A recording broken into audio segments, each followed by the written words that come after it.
Bismillahirrahmanirrahim. Assalamualaikum warahmatullahi wabarakatuh. Alhamdulillah allazi akramana bil iman wa azana bil islam wa rafa'na bil ihsan. Wassalatu wassalamu ala sayyidina Muhammad wa ala alihi wa sahbihi wa salim tasliman katsira. Raditu billahi robba wa bil islami dina wa bi Muhammadin nabiyya wa rasula. Amma ba'd. Hadratal muhtaramin, ibu-ibu para sepuh, oge para ustazah ya, asatizah wal muhtaram ya, ummahatul musallin yang hadir di majelis ta'lim Al-Ihsan. Hafizakumullah wa ri'akum. Rabbana zidna ilman warzuqna fahman waj'alna minas sholihin.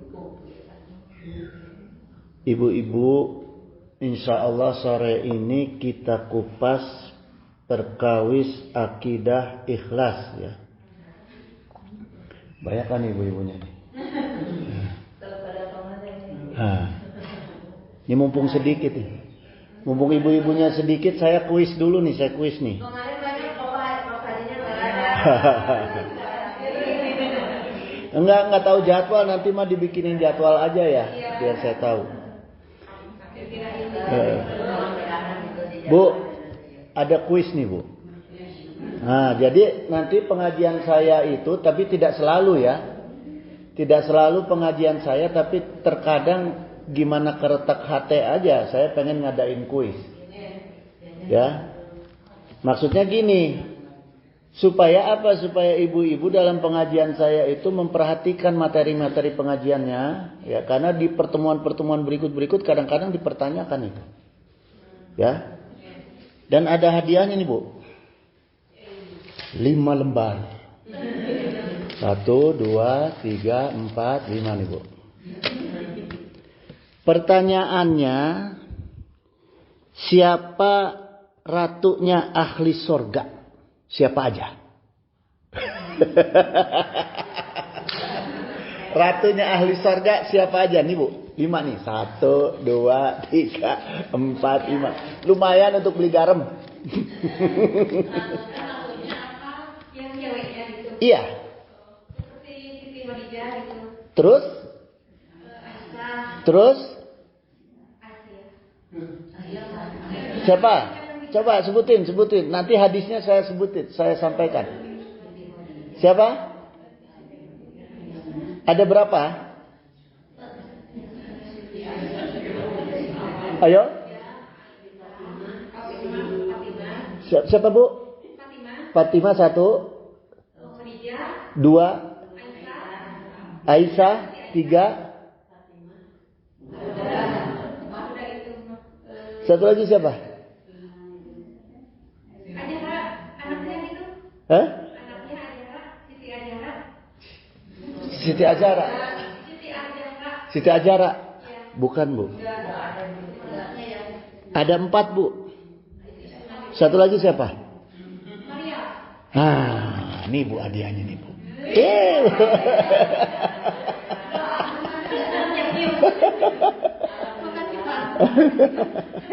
Ya.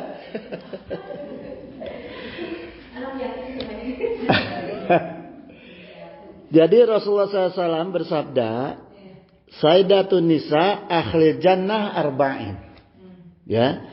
Tadi siapa? Maryam bintu Imran, Fatimah binti Muhammad, Khadijah bintu Khuwailid, dan Asyiyah binti Muzanin. Gitu. Itu istrinya Fir'aun. Ya. Kayaknya masih pada nungguin yang lain nih. Mau kuis lagi nggak? Hah? Mau. Hah? Sama segitu. Siapa perempuan yang pertama masuk surga? Yang pertama kali masuk surga siapa? Hah? Siapa? Salah. Salah. Siapa? 1, 2, 3, 4, 5 sampai 10 nih. 6 tuh masih ada, Bu. 7, 8, 9, 10. Siapa? Satu perempuan yang masuk surga pertama. Hah? 6, 7, 8, 9, 10. Lewat ya. Lewat. Ummu Mutiah.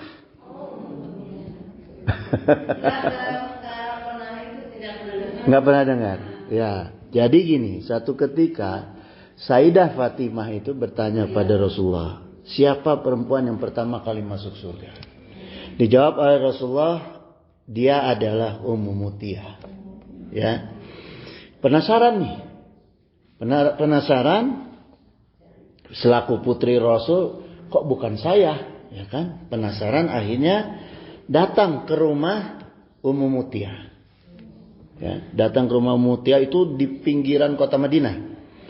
Nah, jadi setelah izin sama suaminya Sayyidina Ali, ngajak putranya Sayyidina Husain datang ke rumah Ummu Mutiah. Ya, Assalamualaikum. Waalaikumsalam. Terus siapa di depan? Kata Sayyidah Fatimah, saya putri Rasulullah. Ya, ditanya dengan siapa? Dengan putra saya, Sayyidina Hasan. Waduh, maaf saya nggak bisa bukain pintu karena tidak ada izin dari suami untuk menerima tamu laki-laki. Padahal yang dibawa itu adalah cucunya Rasul. Ya, nah ketika itu akhirnya kata Ummu Mutiah itu, saya minta izin dulu sama suami saya, besok aja datang lagi. Datang lagi nih, ya Sayyidah Fatimah datang lagi karena Sayyidina Ali pergi, nggak ada yang dititipin, dibawa dua-duanya putranya nih. Ya, Hasan Husain dibawa. Assalamualaikum. Waalaikumsalam. Siapa? Saya Fatimah, putrinya Nabi. Dengan siapa? Dengan putra saya, Sayyidina Hasan dengan Sayyidina Husain. Kenapa nggak bilang kemarin? Saya minta izinnya sama suami, cuma Sayyidina Hasan. Jadi saya belum minta izin untuk Sayyidina Husain. Balik lagi aja besok. Tuh. Ya. Akhirnya pulang dulu tuh Sayyidah Fatimah. Balik lagi lah. Balik ke rumah Ummu Mutiah. Besoknya baru dibilang bersama dengan Hasan Husain. Akhirnya dibolehkan masuk. Nah, ketika masuk Sayyidah Fatimah itu kagum karena ngelihat rumahnya yang sangat sederhana. Ya, RSSS lah istilahnya urang ma'aina. Rumah sangat sederhana. Ya, dulu rumah saya sangat sederhana, Bu, terjangkau, kamar mandi terjangkau, ruang dapur terjangkau, ruang tamu terjangkau ya. Itu sangat terjangkau. Jadi ketika masuk, walaupun kondisi rumah yang sangat sederhana, ternyata rapi, wangi, bersih rumahnya itu. Ya, ini yang bikin kagum Sayyidah Fatimah. Bersih, rapi, wangi. Nah, masuk ke dalam, dilihat lagi ada meja makan, ya, makanannya udah siap. Terus dilihat lagi karena sangat sederhana kan, tempat tidurnya tuh bukan kamar, jadi pakai hordeng gitu ya, hordeng. Nah, terus kelihatan rapih lagi kasurnya. Terus ditanya oleh Sayyidah Fatimah ini saking penasarannya, wahai Ummu Mutiah, kenapa Anda menyediakan saya, udah GR nih Bu, kenapa Anda saya sebagai putri Rasul datang disediakan sampai sedemikian rupa gitu, ya, disambutnya sampai sedemikian rupa. Kata Ummu Mutiah, bukan, ini untuk suami saya. Suami saya ini sebentar lagi pulang. Nah, ketika suami saya pulang, saya harus sudah siapkan tempat tidurnya untuk dia istirahat, kemudian anduknya untuk dia mandi, ya. Terus ini di meja makan saya siapkan makanan, ya, makanan yang udah siap. Anehnya di antara piring itu ada ditaruh cambuk. Cambuk Bu, taruh cambuk. Ditanyalah oleh Sayyidah Fatimah. Ya Ummu Mutiyah, ini cambuk untuk siapa? Ya. Ini saya siapkan nanti ketika suami saya selesai makan, saya akan tanya. Kira-kira nyaman nggak? Ikhlas nggak gitu ya? Artinya diterima nggak? Ini saya, ibadah saya, ya. Apa istilahnya kepada suami, pelayanan saya kepada suami. Kalau dia merasa nggak terima, tolong saya dicambuk. Tuh, saking mencari ridho Allah lewat ridho suami. Nah, Bu Haji saya ceritain gitu, yang diambil bukan cambuk Bu, sapu nyerek. Kata tadi ngobrol sama saya, saya nanti mau naruh sapu nyerek. Sapu nyerek mah mau rasa. Gitu. Ya, gitu Bu. Jadi itulah ciri atau syarat perempuan yang bakal masuk surga pertama kali. Bahkan bisa mengalahkan Ummul Mukminin. Gitu. Jadi saking berbaktinya kepada suami dan mencari ridha Allah di atas ridha suami gitu. Ini sebagai pelajaran Bu untuk kita semua gitu, ya. Nah, jadi gini Bu.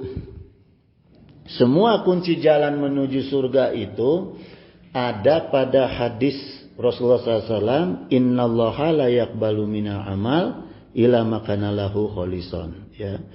Jadi kalaupun ibu mencari keridhaan suami, berbakti kepada suami itu harus dengan ikhlas, Bu. Ya, belajarlah sampai seikhlas mungkin gitu. Jangan karena misalnya suami keur aya artosna berbakti, ya. Keur teu aya artosna tidak berbakti, jangan begitu. Ada uang abang saya, enggak ada uang abang ditendang, ya. Ikhlas itu tidak seperti itu gitu. Ya. Ibu tahu siapa Ummu Mutiyah itu? Istrinya Bilal. Sayyidina Bilal bin Rabah gitu, ya. Bilal itu nggak ada kerjaannya, Bu. Kecuali dia macul-macul gitu. Udah, punten ya, udah badannya hidung, keringat kesangan, tapi dilayaninya sampai sedemikian rupa. Berbaktinya, ya. Beraku kan kaset ente. Ya, gitu. Mente gitu. Gitu Bu ya. Itu jadi kalau sudah bicara suami benar-benar kita harus berbakti dengan ikhlas gitu, ya. Karena kata ikhlas itu sendiri diambil dari bahasa Arab, ya. Pertama kata dasarnya itu kholaso. Ya, kholaso itu artinya bening. Ya, bening. Terus yang kedua yakhlusu. Yakhlusu itu artinya tidak tercampur apapun, ya. Kemudian yang ketiga khuluson. Khuluson itu artinya bersih. Jadi manusia yang ikhlas itu hatinya yang bersih, tidak bercampur apapun dan bening lillahi ta'ala. Gitu. Ya. Wa qala Allah Ta'ala fa'budillaha, maka beribadahlah kepada Allah mukhlishal lahuddin gitu. Ya. Dengan memurnikan ketaatan kamu untuk Allah, hanya untuk Allah gitu, ya. Dan di sini dalam Quran surat Az-Zumar ayat 2 Allah menggunakan kata mukhlishon, artinya memurnikan. Jadi apa saja yang terkait dengan ikhlas, nah ini sekarang kita kupas nih Bu. Ya, apa saja nih yang terkait dengan ikhlas? Dalam kitab Al-Qaulul Mufid, ya ini ada bab tersendiri namanya bab riya. Ya. Ini diterangkan bahwa diterangkan bahwa gini, ada bentuk-bentuk lawannya ikhlas yang menyebabkan syirik. Jadi ikhlas itu berdampingan ya dengan syirik. Kalau orang-orang yang tidak ikhlas itu bisa menjadi syirik dalam hal apa gitu. Pertama gini ya. Minasyirki iradatul insan bi amali fid dunya. Termasuk perbuatan syirik seseorang yang niatnya itu mengamalkan amalan akhirat untuk mendapatkan dunia. Berbakti sama suami itu amalan akhirat bukan? Amalan akhirat. Tapi kalau tujuannya untuk mendapatkan dunia saja, kesenangan dunia saja, maka itu termasuk syirik. Jadi hati-hati tuh Bu, ya. Gitu. Nah, orang yang memiliki sifat ikhlas disebut mukhlis gitu. Artinya orang-orang yang hatinya selalu bersih dan tidak tercampur gitu, ya, bening gitu. Maka gini, Bu. Ikhlas itu, ya. Jadi gini, maksud saya gini, ikhlas atau tidaknya niat seseorang sebenarnya itu dapat terlihat, Bu, oleh kita.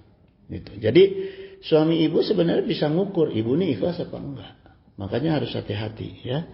Karena Rasulullah SAW bersabda, ala wa inna fil jasadi mudghah. Ibu-ibu pasti sudah paham lah hadis ini, udah sering dengar ya. Bahwa di dalam jasad kita itu ada segumpal daging. Ya. Iza solahat solahal jasadu kulluh. Jika dia baik maka dia baik semua jasad. Ya. Wa iza fasadat fasadal jasadal kulluh gitu. Wa iza fasadal jasadu kulluh gitu. Maka kalau dia rusak maka rusak seluruh jasad, ya. Ala wa khiyal qalbu gitu. Sungguh itu adalah hati. Jadi hati kita itu kelihatan. Ibu ketika berhadapan dengan suami dalam ikhlas atau tiga itu suami bisa menilai. Jadi makanya di sini kita benar-benar harus berusaha benar untuk ikhlas dalam melayani keluarga kita di dalam rumah tangga, ya. Karena dalam kitab Majmu'ah Al-Fatawa ini Ibnu Taimiyah rahimahullah beliau berkata gini, wa niyatu mahallu hal qalbu gitu. Niat itu terletak ada di dalam qalbu, ya. Jadi ketika ibu niatnya ikhlas, ketika ibu niatnya sungguh-sungguh melayani suami itu akan kelihatan dalam tindak tanduk perilaku ibu, termasuk mimik gitu. Karena adanya niat itu di dalam qalbu. Tadi dikatakan oleh Rasul, gambaran qalbu itu akan terlihat di dalam laku lampah kita, ya. Bittifaqil ulama gitu. Ini semua berdasarkan kesepakatan para ulama. Jadi letaknya niat ada di dalam qalbu ini kesepakatan seluruh ulama gitu. Jadi nggak ada yang tidak sepakat, semua ulama gitu, ya. Fa innawa biqalbihi wa lam yatakallam bilisanihi gitu. Kalau seseorang berniat di hatinya tanpa dia lafazkan dengan lisannya, jadi ada orang yang punya niat kemudian tidak dilafazkan dalam lisannya, adza'atun niyah bittifaqihim gitu. Maka niatnya sudah dianggap sah berdasarkan ulama gitu. Jadi kalaupun niat itu hanya di dalam hati, nggak keluar lewat mulut atau lewat tangan, tetap dihitung oleh Allah. Gitu, ya. Ini yang kita harus hati-hati dalam menjaga hati kita gitu, ya.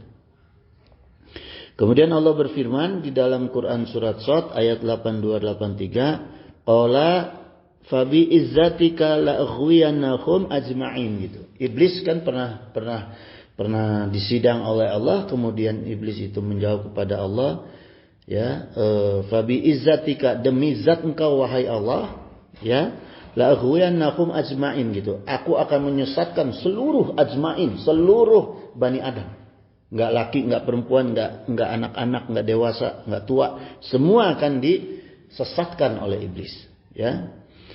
Kemudian dalam surat Shad ayat 83-nya lanjutannya, ila ibadaka minhumul mukhlasin. Nah, kecuali orang-orang yang ikhlas. Jadi kita kalau mau selamat dari gangguan iblis itu harus ikhlas. Iblis nggak akan bisa mengganggu orang-orang yang ikhlas itu, ya. Nah, kemudian gini, Bu, dalam surat Shad 83 tadi itu Allah menggunakan kata mukhlas, bukan mukhlis. Ada orang yang ikhlas, orangnya disebut mukhlis. Ada orang yang ikhlas disebut mukhlas gitu. Ternyata ini tuh tidak sama, ya. Mukhlas dan mukhlis itu tidak sama. Kata al-mukhlasin itu bentuk jamak dari kata mukhlas. Jadi beda, ya. Bukan asal kata dari mukhlis, bukan. Jadi artinya mukhlas itu orang yang berbuat segala sesuatunya itu hanya karena Allah, ya, dan hanya untuk Allah gitu. Jadi gini, logikanya gini contohnya nih, Bu, ya. Ada orang yang memberi. Ketika dia memberi itu dia nggak mikir-mikir. Nah, setelah memberi dia cepat lupa. Itu namanya mukhlas, ya. Jadi ketika dia memberi nggak dipikir dulu, karena memang udah hatinya memang karena saking ikhlasnya hanya mencari ridha Allah, dia kasih aja. Habis itu dia nggak inget-inget tuh. Itu namanya mukhlas. Itu, ya. Nah kalau mukhlisin itu jamak dari kata mukhlis. Ya. Maknanya gini, orang yang sadar bahwa dia itu berbuat baik dan ikhlas gitu. Maka disebutnya mukhlis. Nah, sifat mukhlis itu masih bisa bocor. Contohnya gini, ibu memberi ikhlas. Pernah nggak ketika kita memberi, kita ikhlas, setelah memberi kita mikir, jangan-jangan kebanyakan tuh. Hah? Aduh, kebanyakan yuk. Gitu. Itu masih mukhlis gitu, ya. Nah, kan orang-orang yang seperti itu masih berpotensi untuk diganggu oleh iblis, gitu, ya, gitu Bu. Maka, nah itu kebanyakan orang sekarang adalah gitu, mukhlis itu, ya. Nah artinya gini, orang-orang yang sudah mencapai tingkat mukhlas tadi, maka dia jauh dari gangguan iblis dan jauh dari fitnah. Pertama itu, dua itu fitnah, yang ketiga jauh dari berbagai kecelakaan sosial. Fitnah itu kan kecelakaan sosial, ya. Kalau kita udah difitnah orang tuh itu udah kecelakaan itu, Bu. Ya. Itu. Nah, makanya gini, Bu. Bagaimana cara kita meningkatkan sifat mukhlis kita menjadi mukhlas?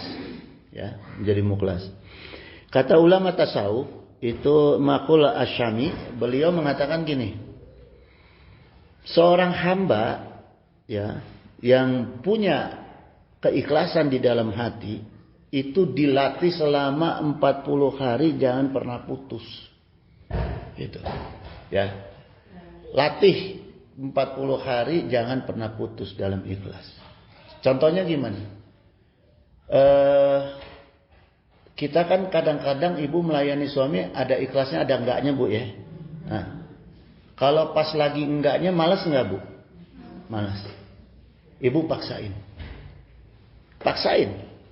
40 hari ibu terus-terusan berusaha sampai akhirnya datang masa ikhlasnya, ke depannya lancar.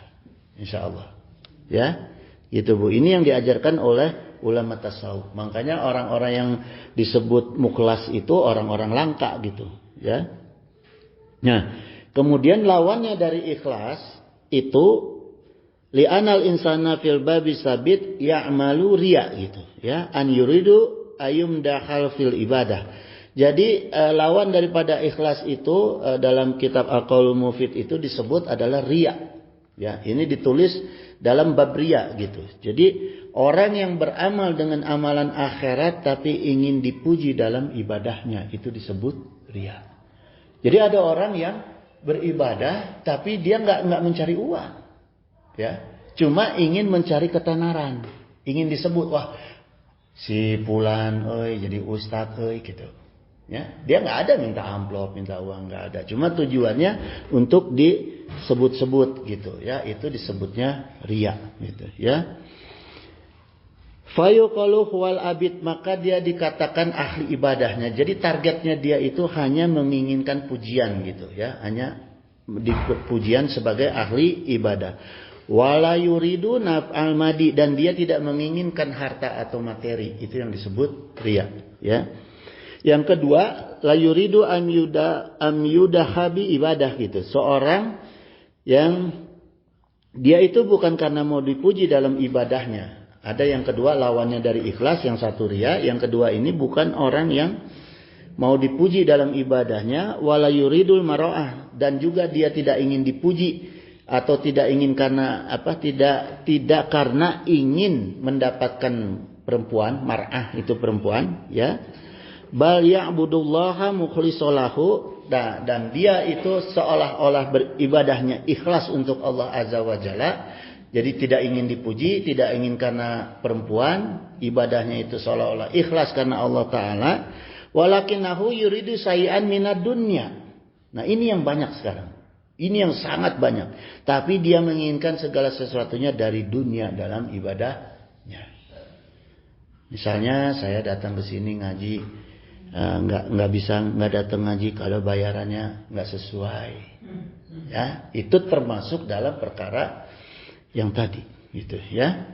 Jadi dia bukan karena perempuan, bukan karena pengen kesohor, tapi karena memang butuh dunia, gitu ya.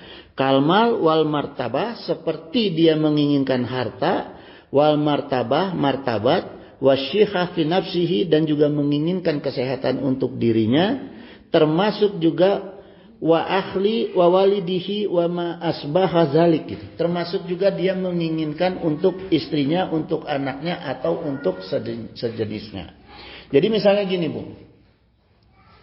Kan kita merasa gini ya, wajar kalau seseorang misalnya istrinya, anaknya sakit, kemudian dia ngaji. Setelah pas ngaji itu dia minta dibayarnya sekian karena untuk beli obat anaknya dan istrinya. Ini termasuk orang yang tidak ikhlas.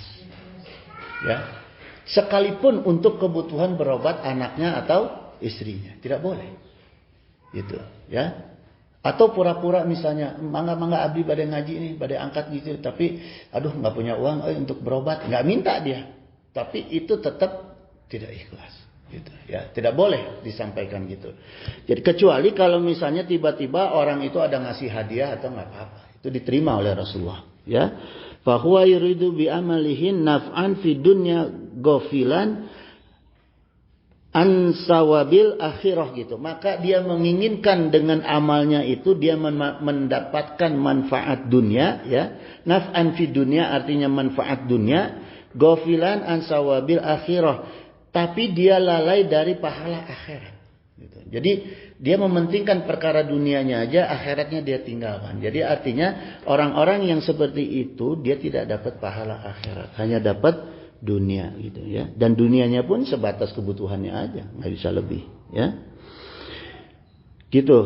Maka orang-orang yang amalnya seperti yang tadi, yang nomor 2 yang saya sampaikan itu termasuk dalam perbuatan syirik, ya. Kalau riya tidak termasuk syirik, tapi kalau untuk kepentingan dunia dia termasuk syirik, gitu ya. Maka ditegaskan oleh para ulama, dia itu yang menginginkan dunia itu termasuk adalah orang-orang syirik, ya.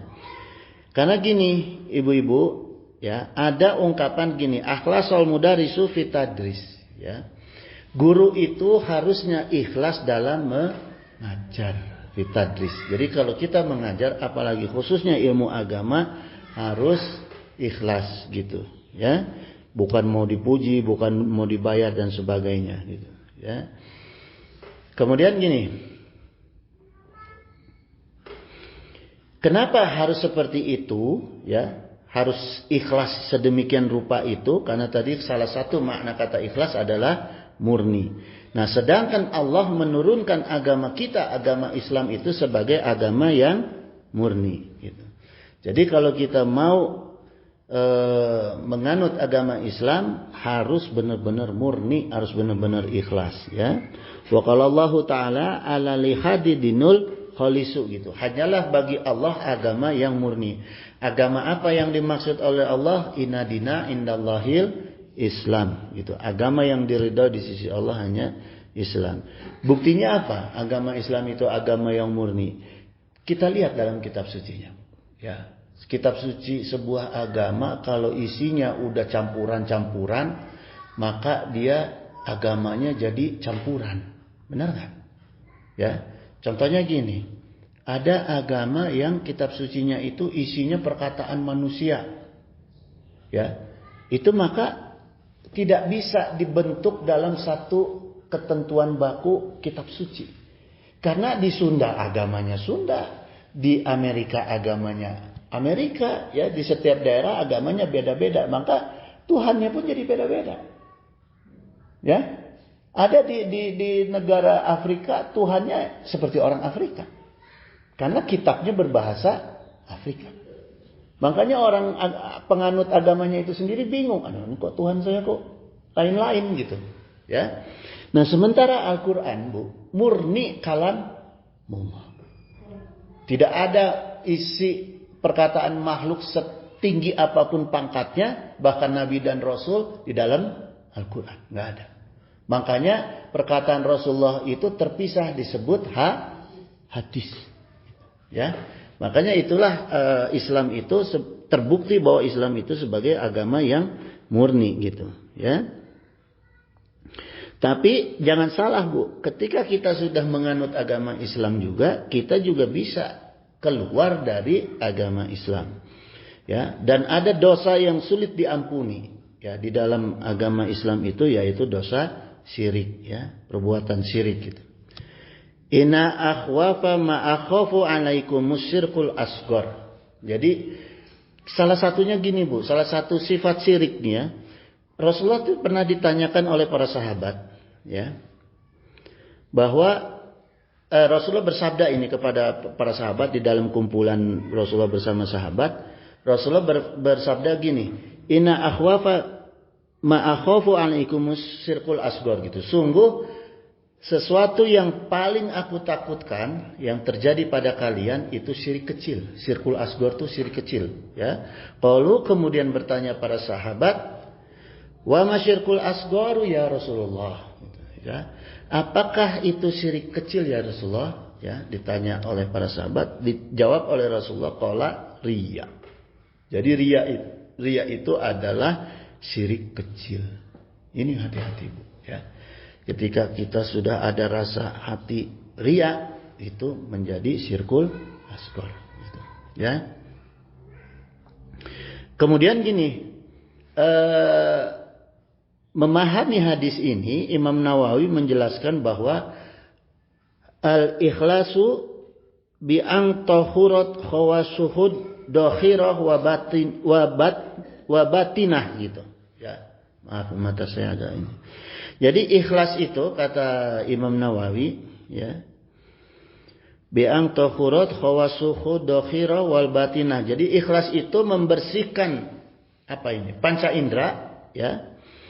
Baik itu dokhir wal batin, maupun baik itu dokhir lahir maupun batin gitu. Jadi karena gini, Bu, panca indera kita ini kan terhubung dengan yang sifatnya dokhir, mata, telinga, ya, mulut, itu kan dokhir. Tapi ada yang bersifat batin karena ini masuk ke dalam pikiran kita, masuk ke dalam jiwa kita, hati kita dan batin kita, ya. Apa yang kita lihat pasti akan mempengaruhi.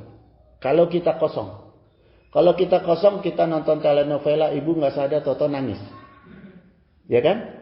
Itu fakta bahwa dokhir kita berhubungan dengan batin kita, gitu, ya. Bahkan ikhlas itu juga mina akhlaqiz zamimah, gitu, ya. Ikhlas itu juga akan berpengaruh terhadap budi pekerti. Juga budi pekerti yang zamimah ini yang tercela gitu, ya. Jadi karena kita nggak bisa mengontrol panca indera kita, ya, baik dohir dan batin kita yang dikendalikan oleh indera kita, maka itu akan menjadikan budi pekerti yang tercela, ya, Bu, ya. Nah, untuk menjaga itu, makanya untuk menjaga itu kita harus selalu ikhlas. Ikhlas dalam hal apa? Muraqabatullah. Ya, muraqabatullah itu selalu merasa diawasi oleh Allah itu. Ya. Jam berapa sih sekarang? Oh, dikit lagi, Bu. Ya. Seperti Allah berfirman gini, Bu, wa kanallahu ala kulli syai'in raqiban gitu. Kenapa kita harus muraqabatullah? Karena Allah berfirman, Allah selalu maha mengawasi segala sesuatu. Jangankan kita, hati kita aja diawasi oleh Allah, apalagi cuma indera kita atau jasad kita, ya. Nah, ini sebagai penutup, Bu. Saya tutup nih, ya. Karena saya lihat ibu-ibu udah gelisah nih. Ini belum keluar, saya kantongin dulu deh. Untuk pertemuan berikut, ya. Jadi, Bu, sebagai penutup nih, Bu, ya. Paradigmanya ikhlas itu ada pada kata ilmu, ya. Pada kata ilmu, iman dan amal. Ilmu yang berpasangan erat dengan iman. Jadi gini, Bu, ilmu itu kalau ada kata ilmu dalam Al-Quran tidak lepas dari kata iman, ya. Nah, karena gini, ilmu tanpa iman itu bisa sesat, iman tanpa ilmu diam di tempat, ya. Coba iman kita tebal sama Allah, Tapi kita nggak punya ilmu, nggak ngapa-ngapain kita, nggak bisa ibadah. Karena ilmu ibadah ada di dalam fikih gitu, ya. Kemudian ikhlas berpasangan erat dengan amal, ya.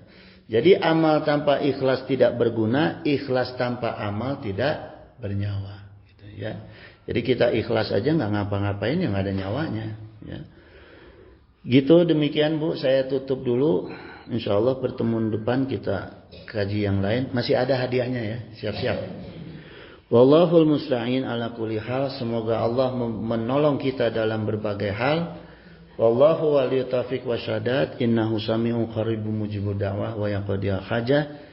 Subhanaka Allahumma wa bihamdika asyhadu an la ilaha illa anta astaghfiruka wa atubu ilaik. Wallahul muwafiq ila aqwamit thoriq. Wassalamualaikum warahmatullahi wabarakatuh.